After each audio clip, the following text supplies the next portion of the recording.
দিনাজপুরে এনজিও কর্মীকে সংঘবদ্ধ ধর্ষণের মামলার এজাহারভুক্ত ৩ নম্বর আসামি মোহাম্মদ তারিকুল ইসলামকে গ্রেফতার করেছে র্যাপিড অ্যাকশন ব্যাটালিয়ন র্যাব।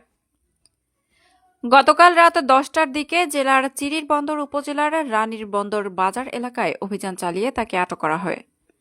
গ্রেফতার তারিকুল ইসলাম চিরিরবন্দর উপজেলার নসরতপুর গ্রামের মোহাম্মদ শহীদুল ইসলামের ছেলে।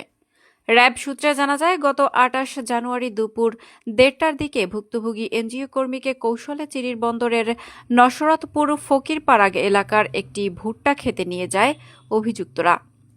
সেখানে তাকে জোরপূর্বক ধর্ষণ করা হয়।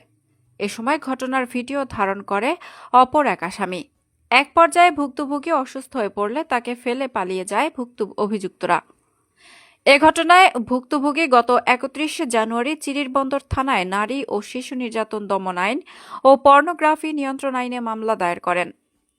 ঘটনার পর থেকেই আসামিরা আত্মগোপনে ছিল। এ প্রেক্ষিতে র্যাব গোয়েন্দা নজরদারি জোরদার করে অভিযান চালিয়ে অবশেষে তারিকুল ইসলামকে গ্রেফতার করে। পরে তাকে আইনগত প্রক্রিয়া সম্পন্নের জন্য সংশ্লিষ্ট থানায় হস্তান্তর করা হয়।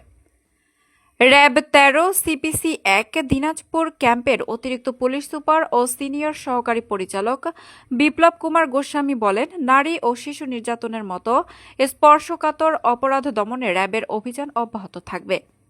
মামলার বাকি আসামিদের গ্রেফতারে তৎপরতা চলছে।